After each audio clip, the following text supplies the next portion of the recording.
Hai semuanya, assalamualaikum, kembali lagi di channel YouTube Zarina Henna. Jadi hari ini aku akan buat tutorial henna yang sangat simple dan pastinya mudah diikuti untuk kalian yang baru belajar berhenna.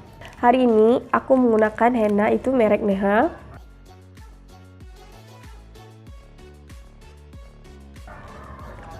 Ini sangat mudah kalian dapatkan di pasar ataupun di all shop terpercaya kalian. Jadi sebelum lanjut ke videonya, aku akan menjawab pertanyaan kenapa henna itu meluber. Yang pertama, itu bisa jadi kalian potong ujung konnya itu terlalu besar. Itu akan mengakibatkan pada saat pengaplikasian henna itu akan meluber ke bagian-bagian di sampingnya. Nah, di sini aku saranin kalian harus memilih henna yang teksturnya kental, contohnya seperti NEHA ini. Ini kalian bisa lihat nanti gimana cara aku aplikasikan ke tangan.